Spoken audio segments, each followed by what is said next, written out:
It is for another 2 minutes. Doesn't look like his.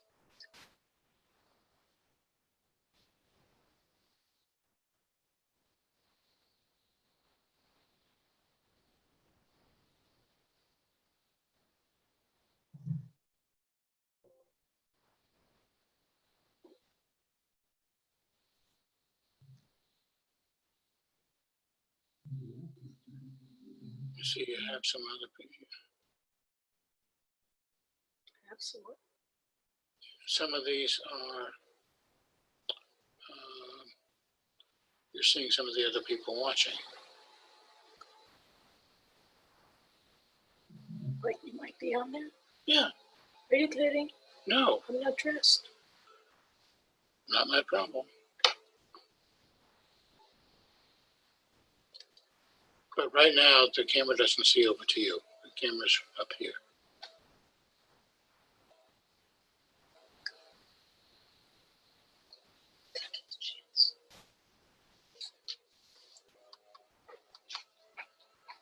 Should be in a minute and a half.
Yeah. Did you sign on his house?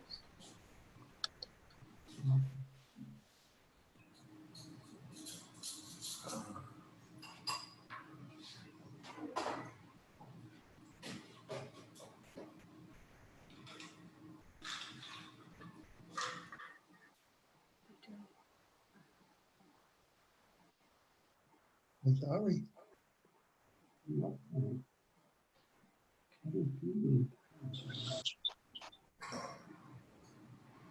I have unmuted everyone just at the outset to welcome you.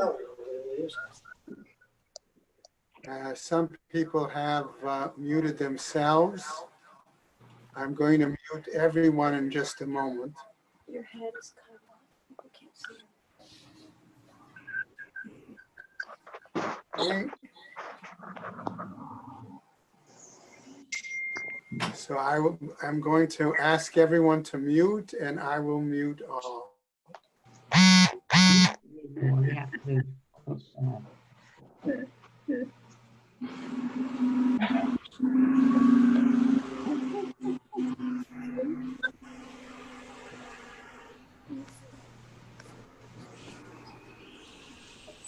Hi, that's Judy. Hi, Marilyn.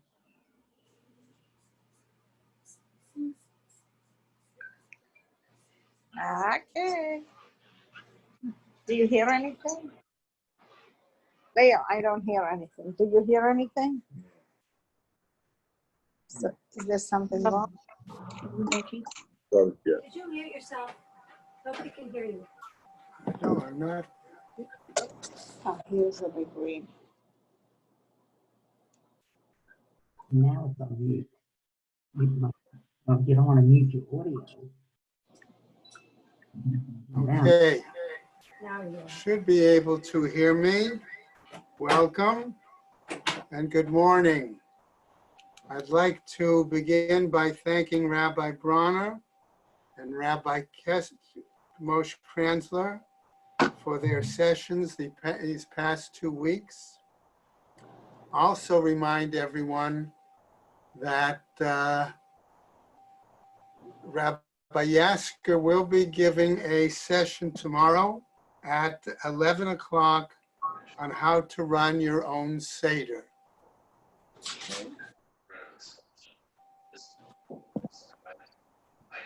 So that should catch you up on, and I have muting everyone else at this point, although later on I will unmute and allow for some questions and discussion. Okay. Again, thank you for participating this morning. All right. Long before the coronavirus, I decided to call this session Making Your Seder Family Friendly. Now, perhaps a more appropriate theme might be, having changed my Seder plans, how do I celebrate the Seders with friends and neighbors, but no more than 4 to 6 people, as Rabbi Yasker has suggested. Again, I ask everyone to please be sure that you mute your mic until the time for questions and answers. Our session today will try to cover both opportunities to enrich your Seder with family members, as well as include friends and neighbors in a meaningful Seder experience. If you have access to a Haggadah, okay, that is great, okay? However, that would be helpful, but it is not required. One does not, by the way, have to be fluent in the Hebrew or the Aramaic in the Haggadah to be the leader of a Seder. However, if you know with whom you will be spending the Seders, it would be helpful for someone to take the lead. I'm going to go over a few specific steps initially, and then we're going to go into some details.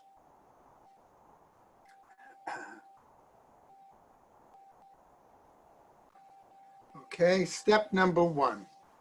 Based on the group that you're going to be with, whether it's ages or backgrounds, consider how long or how short your Seder must be. Growing up, I remember people telling me that their Seders ended with the meal. So therefore you have to consider, for example, namely, is it better to progress more directly through the earlier portions in order to include the songs at the end of the Seder, if you're doing it with family, in which children do usually learn? Step number 2. If one cannot be with family for Seder, as many of us here now in Century Village realize, can we consider some pre-Pesach Seder activities that could still help generations connect?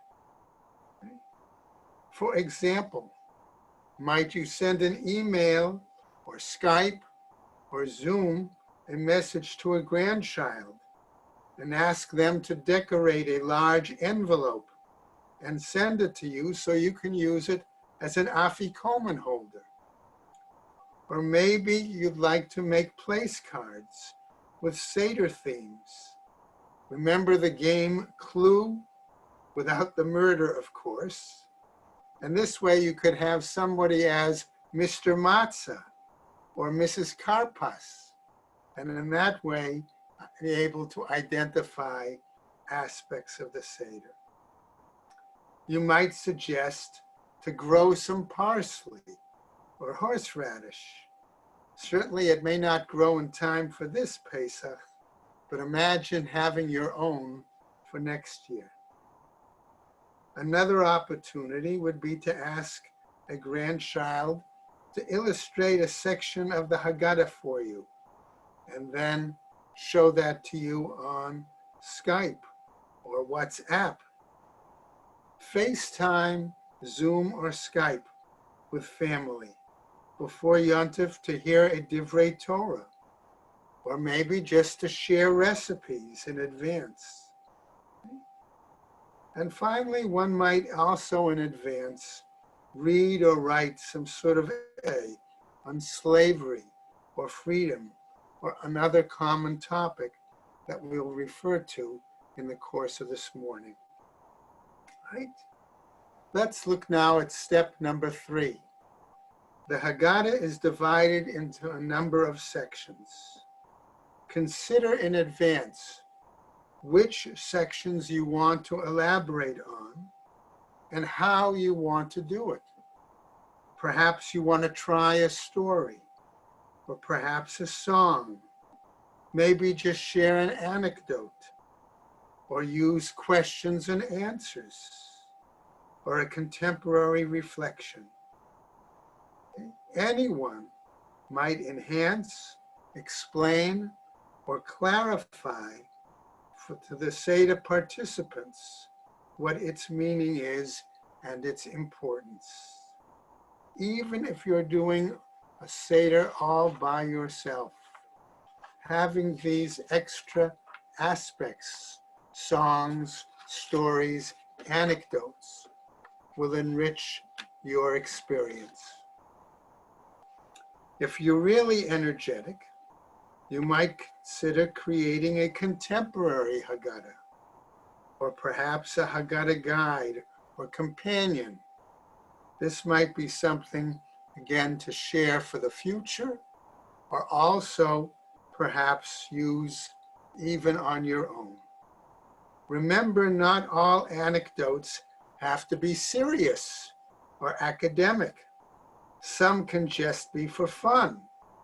Like the one I told my grandchildren, if you eat dairy over Pesach, what is the most appropriate kind of cheese to use on Pesach? Mozzarella.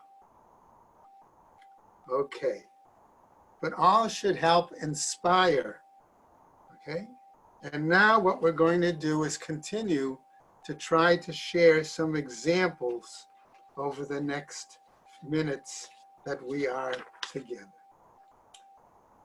I might also add that if you can try to prepare different supplemental material for each night, or you may choose to focus on some sections one night and others the next night, particularly as you've been advised really to maintain the same guests if you're hosting anyone here in Century Village.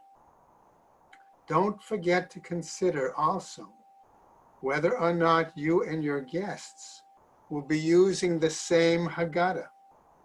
There are pros and cons to using the same Haggadah, One positive aspect would be that you have the same directions and the same pagination, which helps keep together. The opposite is true if you use different Haggadahs. There you might find different commentaries and explanations, and even a few guests can share. Right? Okay. Now we're going to go through some of the sections of the Haggadah, and in doing so, we'll try to share some activities. Okay. We're going to begin with Kadesh. Okay. Normally, of course, we simply recite the appropriate blessings, but here we have an opportunity to really begin our discussion based on questions and answers. What kind of a book is the Haggadah? What is its purpose? One can ask another question. What is one's definition of freedom? And what was slavery like in ancient times? Okay. Perhaps one wants to go into some history, and you might take the opportunity to compare how did the independence of the Jews from Egypt compare to the American experience of independence.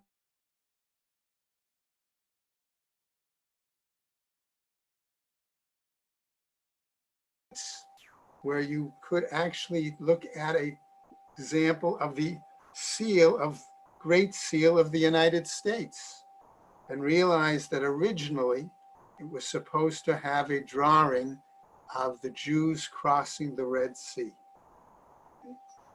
How about the following, a different approach? We might take an anecdote, a story, like the following Pesach Kron story. Rabbi Aryeh Levine, the famous Jerusalem rabbi known as the Tzaddik of in our time, used to frequently visit Jewish inmates in prisons in Jerusalem. After Pesach, he asked the prisoners if they were able to have a real Passover Seder in their incarcerated state. They responded yes. Everything was exactly the same, except when it came for the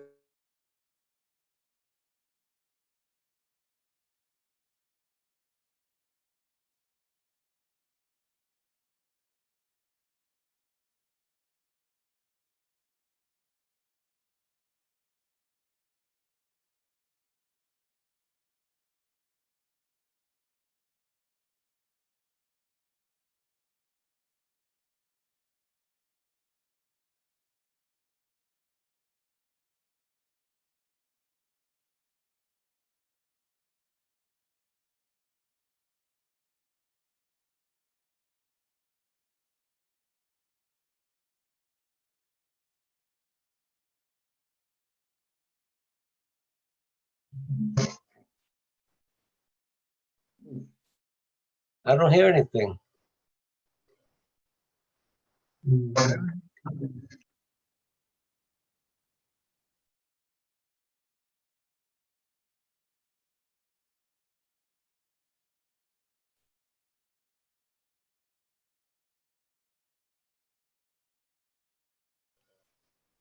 Is Rabbi Green there? Okay, Yes. all right. Something happened, sorry about that. Okay, let's go to an example of karpas. Okay, here with karpas, we might discuss what is the connection between Pesach and springtime. A reminder that perhaps during Pesach or on Yom Tov in the day, one could take a walk either through park or gardens and look for opportunities to say other special brachot connected with herbs or fruit trees in bloom. How about another example? Take the next section, yachatz, right? When we break the middle matzah, right? Here's an example that can be identified in a more contemporary vein. American Jewish World Service suggests that we follow the practice of Assyrian Jewish tradition, that we actually take the middle matzah, place it in a large piece of cloth or a pillowcase that we might have used for afikomen, and put it on our shoulder and recite the verse, B'chol dor vador chayav adam lirot et atzmo ki'ilu hu yatsa miMitzrayim. In every generation, says the Mishnah, we're required to view ourselves as if we personally left Egypt. Syrian Jews fulfill this commandment by asking each Seder participant to take the bundle of matzah, place it on their shoulder, and recite another pasuk, right? Mish'arotam tzrurot b'simlotam al shechmam, u'vnei Yisrael asu kidvar Moshe. With their bread-kneading bowls on their shoulders, the children of Israel did as Moshe commanded. Namely, they physically enact the idea of leaving Egypt. And so the experience is not just one of foods, but actually of identifying with freedom. That could lead to a discussion about what it must have felt for Jewish emigres boarding a ship in 1938 to leave Germany, or among other groups that perhaps tried to flee genocide. Let's go on to Magid, okay? In Magid, we find that one of the first sections is Ha-Lachma Anya, eating the bread of affliction. That's why it leads to perhaps a discussion of contemporary times. What is the status of immigrants? Should they be allowed into this country or not? Or perhaps discuss situation of despotism for those who live under the rule of Iran or North Korea. Maybe instead you want to discuss the situation of homelessness in America. And again, we find that we could have an interesting anecdote, okay, to this situation as well. For example, Rav Soloveitchik, in regards to Halachma Anya, draws an interesting explanation. He says, if you look at the words Halachma Anya, right, it gives us different statements. And here is what he says.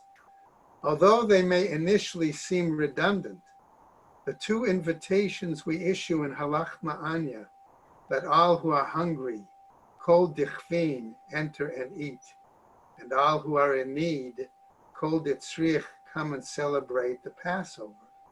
In reality, they are not. Kol ditzrich means those who are in need, but not in need of bread. Whoever is in need of bread, dichvin, is hungry. Kol ditzrich refers to one who is alone and who has a lot of matzah and wine, but no home or family. There are indeed many ways to be included among the kol ditzrich. The invitation to all who are in need, says Rav Soloveitchik, is not yitel v'yichol, to eat with us. Rather, it is to spend Pesach with us. Yetev v'yifsach, to celebrate with us.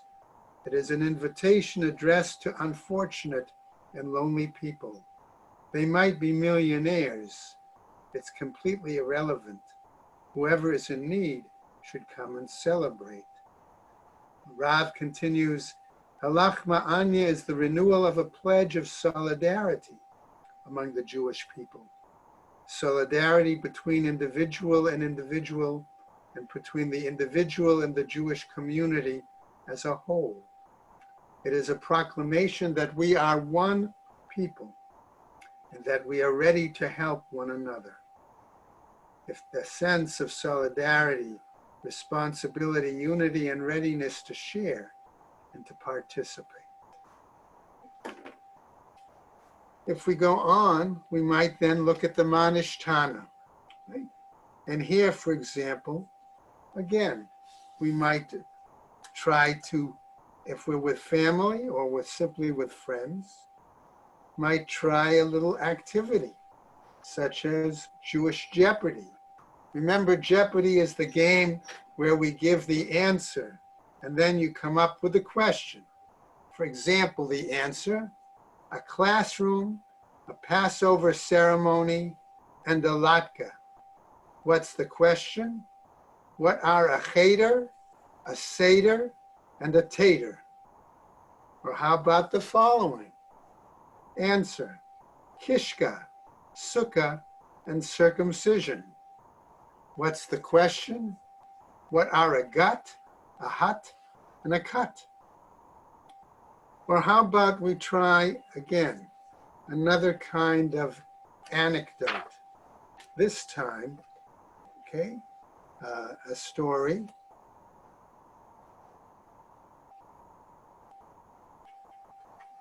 Also in regards to the Rav. The story is told of Rav Soloveitchik, right, who demanded that his students prepare rigorously for each class. Often he began his class by asking if any of the hundreds of students crowding his lecture hall had any questions on the assigned text. Many of the students had reviewed the material, and yet they feared to ask, lest the questions reveal their ignorance to their teacher. Once, when not one of the hundreds of students dared ask a question, the Rav demonstratively slammed his Gemara and walked out saying, "No questions, no class." Learning begins with questions. Learning requires the courage to expose one's ignorance so that another can address those issues. Another aspect of the 4 questions might be a discussion of the text. Are they really 4 questions? Or are they 1 question with 4 statements? Or if you have a different version of the Manishtana, you might look at Rambam and see that he has 5 questions and ask, how come he has 5 while all of us have 4? Right? It's also possible that one may, if one giving a Seder on their own, has to look at the following example. Says the variety of sources, if one is alone, they ask themselves the questions and must also give their own answers. But the Kimcha de Avishna, Rabbi Yochanan ben Yosef of Treves, Italy, from the 16th century, suggests that the word Magid may not be about telling children, but instead comes from the word Agadah, the story-like parts of the Gemara. And therefore, Magid is about inspiring oneself and learning lessons. Therefore, we can go on and ask other aspects of questions appropriate to start off the evening's activities. We know, of course, that following questions is to come answers. And the Haggadah gives us 2 areas of answers. One, the Avadim Hayinu, the other, Mitchila. Right? So, for example, if you are there with young people, one of you might dress up and pretend to be a Passover character and be interviewed. Or you might do a role play if you're there with neighbors and friends. and ask someone to pretend they are a Jewish man or a woman and ask them, how does it feel to be a slave? Or how would it feel to leave Egypt? You might ask them to pretend to be an Egyptian. And how did they behave when the Hebrews were slaves during the Exodus? Or perhaps you ask someone to be Moses or Aaron or Miriam. And what were their feelings confronting the Jewish people when they were slaves, or directing them when it was time to leave Egypt? The stories in Avadim Hayinu and Mitchila both relate to our origins and what has happened in the course of years. Therefore, again, we have two opportunities.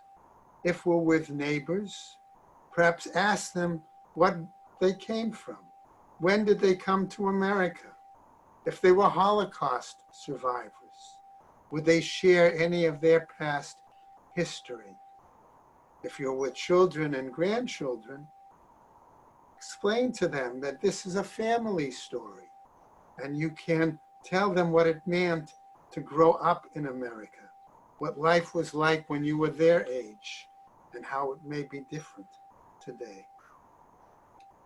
If you're more interested in something a little bit contemporary, then try a song. For example, you might point out that the African American spiritual, Let My People Go, reflects the story of the Exodus. When Israel was in Egypt land, let my people go. Oppressed so hard they could not stand, let my people go. Go down, Moses, way down in Egypt land. Tell old Pharaoh, let my people go. And there are a number of other stanzas to that song. You might look at the two examples and acknowledge that this was a machloket, a disagreement among the rabbis, and ask, why go back to discuss idol worship? Why should that be more important than discussing the issue of slavery? Or you may try another activity called bibliodrama. You can ask somebody to pretend that they are an object that is associated with the Passover story. They might be Moses' staff, or they might be the reed basket in which the baby Moshe floated down the river. They might be the burning bush, or maybe a frog involved in one of the makot. Have them tell what it was like to be there and to give their views. Let's go to another section of the Haggadah, the Arba Banim. Okay. Here again, with regards to the 4 sons, there is an interesting statement, okay, that we find as an anecdote from Rav Israel Salanter, the founder of the Musa movement. He says basically, in the course of our lives, or even in one day, we often take on all 4 roles: wise, inquisitive, smart, wicked, rebellious, contemptuous, mischievous, or cynical, simple, naive, bewildered, straightforward, or not knowing how to ask, clueless, silent, introverted, bewildered, spaced out. We have all the 4 children in each of us. And discuss, for example, when do I feel wise? Or when do I feel wicked? Or simple? Or silent? Here's an opportunity also to discuss the artwork of the Haggadah. You might want to explain the differences in the pictures of the four sons, either how the pictures reflect each of those young men, or you might point out clearly that different Haggadahs from different time spans have different kinds of pictures. If you want to get, again, into more questions or answers, you might decide to ask someone, what would you consider the wicked son to be today? Would it be the one that has gone off the derech? Or could it be possible that there would be a different example? And also, if you're with others and you want to bring a little lighter side of the to your Seder, you might try another contemporary song, the Ballad of the Four Sons, to the tune of Clementine. Said the father to his children, at the Seder you will dine, you will eat your fill of matzah, you will drink 4 cups of wine. Now this father had no daughters, but his sons they numbered 4. 1 was wise and 2 was wicked, 3 was simple and a bore, and the 4th was sweet and winsome. He was young and he was small. While his brothers asked the questions, he could scarcely speak at all. Said the wise son to his father, would you please explain the laws of the customs of the Seder? Will you please explain the cause? And the father proudly answered, as our fathers ate in speed, ate the paschal lamb ere midnight, and from slavery they were freed. So we followed their example. By midnight we must complete all the Seder, and we should not after 12 remain to eat. Then did the sneer the son so wicked, what does all this mean to you? And the father's voice was bitter as his grief and anger grew. If yourself you don't consider as a son of Israel, then for you this has no meaning. You could be a slave as well. Then the simple son said simply, what is this? And quietly, the good father told his offspring, we were freed from slavery. But the youngest son was silent, for he could not ask at all. His bright eyes were full with wonder as his father told him all. My dear children, heed the lesson and remember evermore what the father told his children, told his sons that numbered 4. Again, various components can be used to enrich your Seder. After the 4 sons, we might look at the section dealing with the plagues.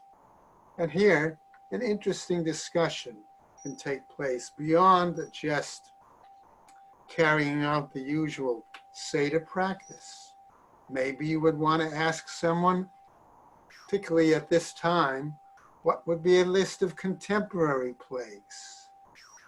Or discuss, for example, might climate change be considered a kind of plague? Or perhaps a different kind of question. Right? Maybe we could say that the plagues were not necessarily a punishment for the Egyptians, but maybe a means of repentance for them. If that's the case, how were they of any significance in that particular possibility? Also, I want to share another example by which, following the plagues, we could see how it's very possible to make the stories and songs of the Haggadah into something that has everyday meaning. One good example is the fact that when Israel was established as a state, Rabbi Yitz Greenberg wrote a contemporary Dayenu. In doing so, he wanted us to understand, again, some of the structure of the classical Dayenu in the Haggadah, but at the same time relate to the fact that in our minds and in our lives, the reestablishment of a Jewish state and the return of so many Jews from the diaspora had a significant meaning. Writes Greenberg, it would have been enough had God upheld us throughout 2,000 years of dispersion, but not preserved our hope for return, Dayenu. Had God preserved our hope for return, but not sent us leaders to make the dream a reality, Dayenu.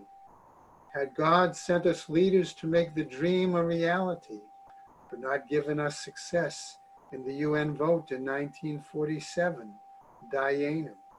Had God given us success in the UN vote, but not defeated our attackers in 1948, Dayenu. Had God defeated our attackers in 1948, but not unified Jerusalem, Dayenu. Had God unified Jerusalem, but not led us toward peace with Egypt and Jordan, Dayenu. Had God returned us to the land of our ancestors, but not filled it with our children, Dayenu. Had God filled it with our children, but not caused the desert to bloom, Dayenu. Had God caused the desert to bloom, but not built for us cities and towns, Dayenu. Had God rescued our remnants from the Holocaust, but not brought our brothers from Arab lands, Dayenu. Had God brought our brothers from Arab lands, but not opened the gate for Russia's Jews, Dayenu. Had God opened the gate for Russia's Jews, but not redeemed our people from Ethiopia, Dayenu.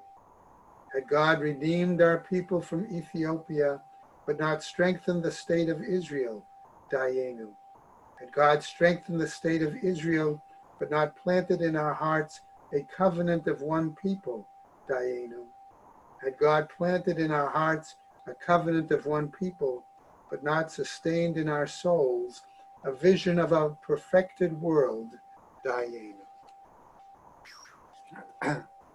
We'll now get, excuse me, to the next section of the Haggadah, what I'll call for the moment the 3 M's, Motzi, Matzah, and Maror.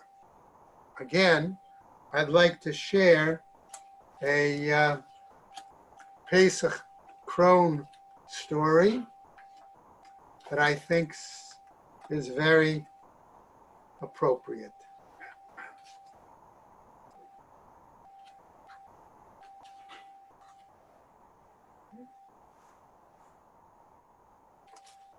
All right. To get to it in just a moment.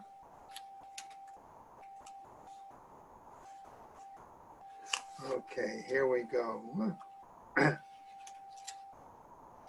He tells the following: not without my matzah.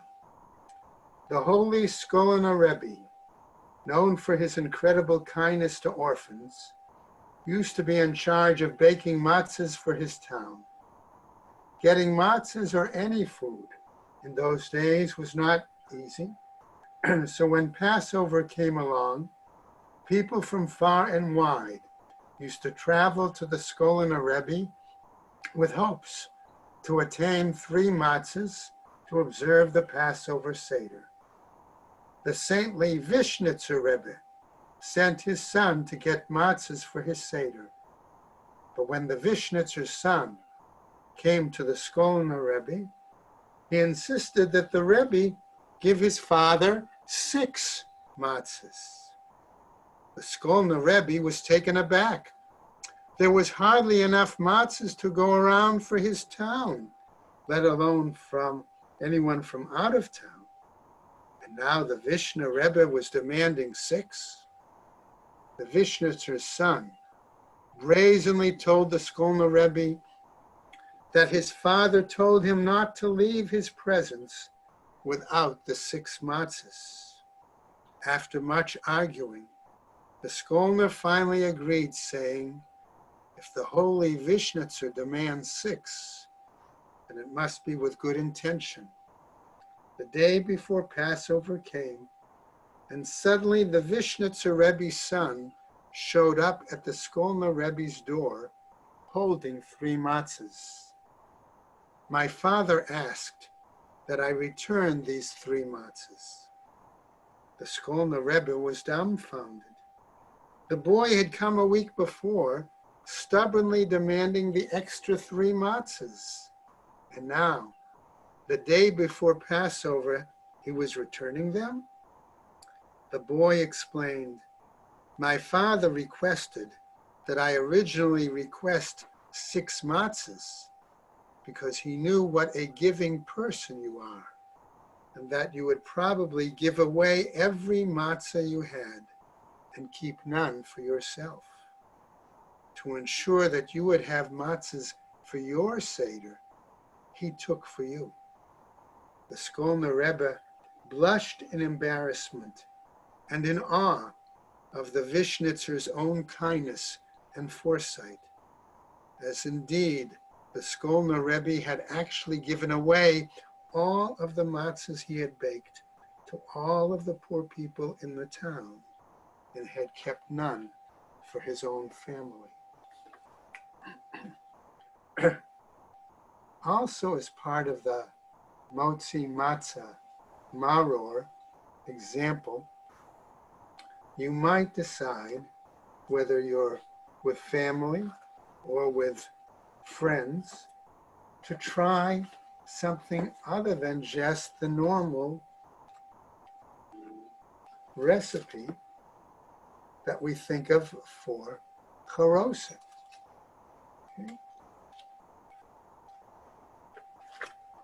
Of course, you'd prepare it well enough in advance, but maybe you would decide instead to try not just the typical Ashkenazic charoset recipe of chopped almonds and walnuts, apples, cinnamon, and wine, but maybe try a mystical charoset recipe based on that of Ha'ari, Rabbi Yitzchak Luria, using 7 sorts of chopped nuts and fruits mentioned in the Shir Hashirim: walnuts, dates, figs, pomegranate, grapes, apples, pears, and 3 spices like ginger, cinnamon sticks, and spikenard. Or maybe you want to try a Moroccan style using date honey and chopped walnuts. Or perhaps the Yemenite charoset of Rav Kapach with 1 cup of raisins, a 1/3 cup each of figs, almonds, and walnuts, a 1/2 cup of sesame, 1/3 cup cinnamon sticks, 1 pinch black pepper, cumin, and ginger, blending in a food processor and mix with a little red wine. Right? Here's another opportunity to do something creative, in a sense, before the Seder.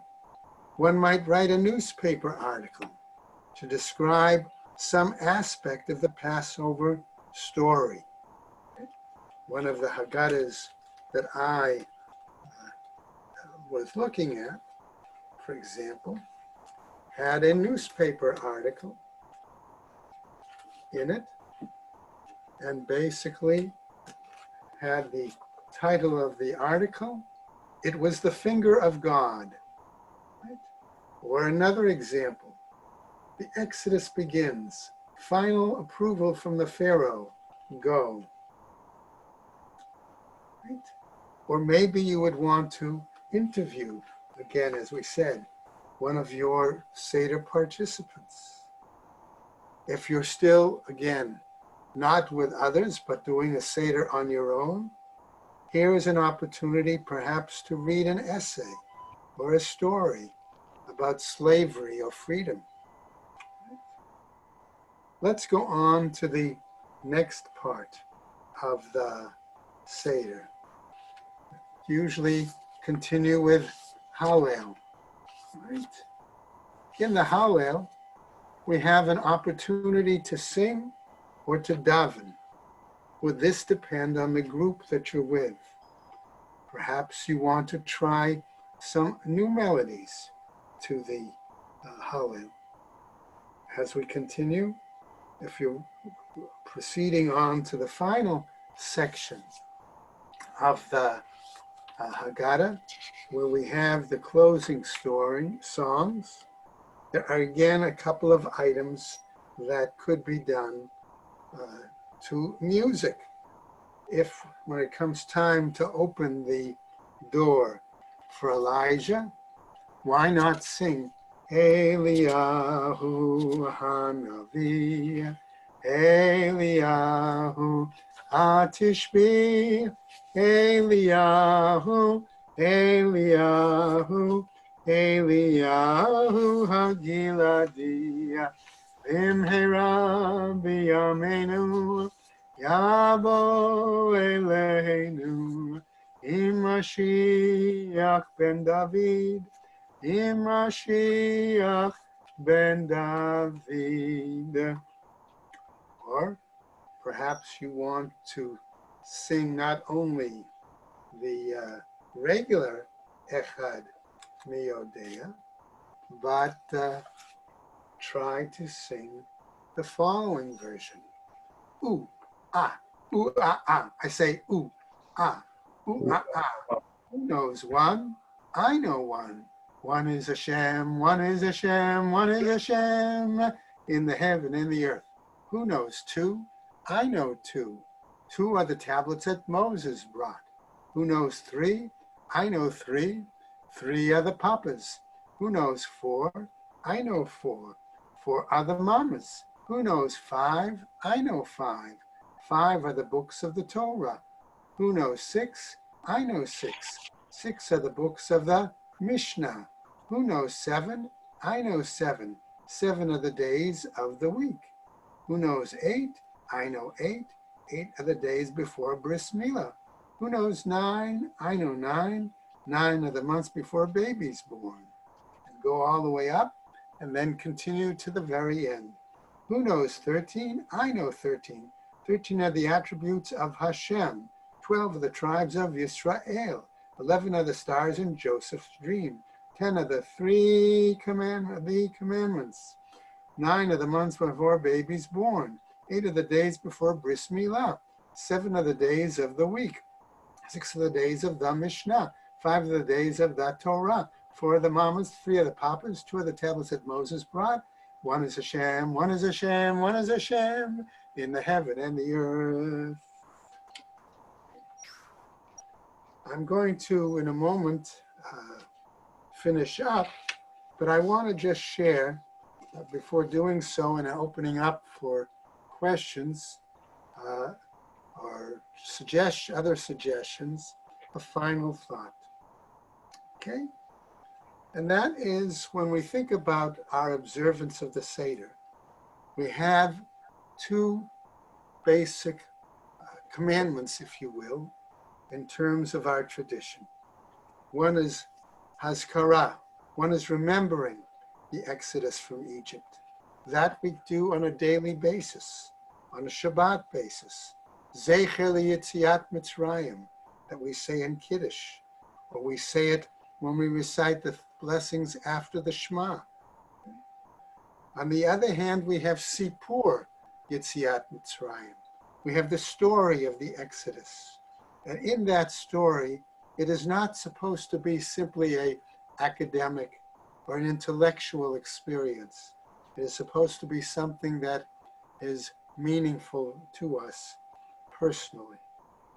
And therefore, it leads me to raise the question, was the purpose of the Exodus to receive the 10 Commandments or to bring the Jewish people back to the land of our ancestors, Avram, Yitzchak, and Yaakov, Sarah, Rivka, Rachel, and Leah.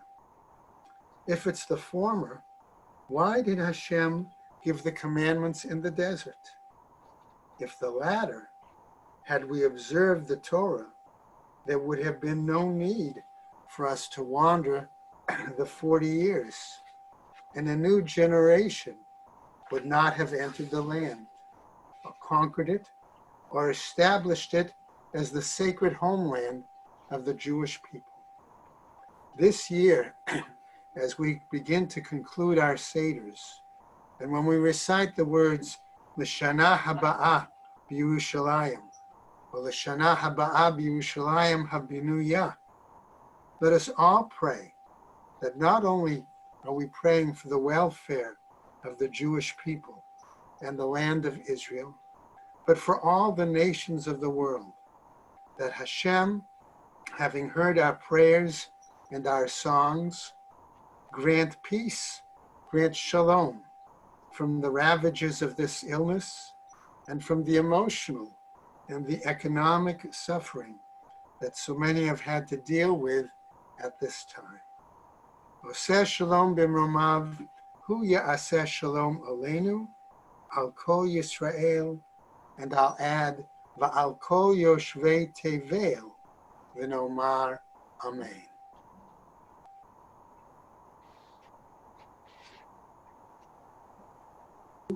Are you ready to give it a try?